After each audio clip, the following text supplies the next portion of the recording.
groups gikan sa Makati Business Club padung na sa Philippine Chamber of Commerce and Industry. Mga business groups kanisayan mahigala: Association of Abaca Pulp Manufacturers, Association of Certified Public Accountants in Commerce and Industry, Association of International Shipping Lines, Association of Petrochemical Manufacturers of the Philippines, Capital Markets Development Foundation. Putin naghana ni nga mga business groups, business organizations nga niniman ni Marcos nga mohimo ka og desisyon nga klaro ani. Ano man og managingon mahigala lagi mo lubong ning atong nasod kung dili masulbad ni. Diyo ha, karon lang mga kaigalan ang atong utang karon indikin. Niabot na tag 17 trillion pesos ang atong utang. Unya karong tuiga, imagine na last year ang bastos kay nga budget kay dunay daghan nga mga unprogram appropriations. Kini budget ron nga bastos kayo. Kinumdum mo nga daan na controversial kini nga budget. Daghang mga insertions.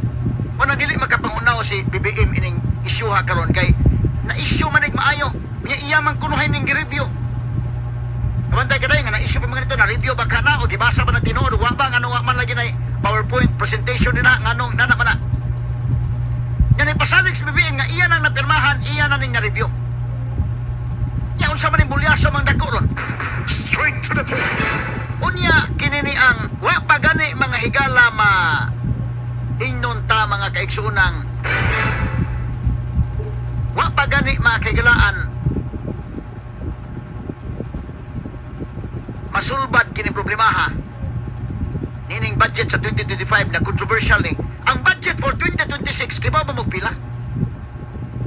Ang budget mahigala is roughly 6.7 trillion pesos. Straight to the point. Ano naman yun day? Dapat mo break tagamay bakit ako tag-issue karong tuiga? Wa man, uy, tuloy-tuloy man.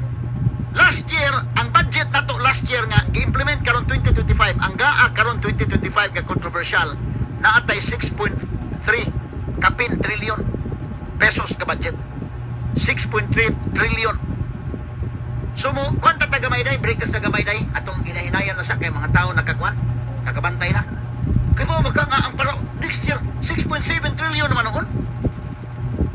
Grapiha mga tauhan na, Straight to the point. So kanang 6.7 trillion pesos, pila man mga higala ang projected revenue anak di ay sa usa ka tuig. Abi na ko may galag. Dinhira na sa Cebu doon mga politiko nga mag-budget perti na ko abi sa nang projected revenue gamay. Apil man daypod mga higala in town, grabiha Si BBM mga kaigalaan o ang iyang finance secretary nga si Raf Ricto. Straight to the point. Si Taxman, Taxboy, nga grabe kay mo kuliktag buhis mga sukit tig paminaw. Ang budget by next year is 6.7 lapuan pa ang karon tuiga nga 6.3 trillion. Next year 6.7 trillion. Ngilngiga Ngilngiga. Unya, pila man ang projected revenue? Pila ang projected revenue? Ang projected revenue is only 5 trillion. Ano man nga mo budget man ta og 6.7 trillion nga ang atong projected revenue is only 5 trillion man. So nagpasabot nga dunay deficit mga higala nga mga 1.6 roughly inana more or less 1.6 trillion mo na deficit. Nya usaw man nimo na? Mauna pud nay atong utangon. Straight to the point.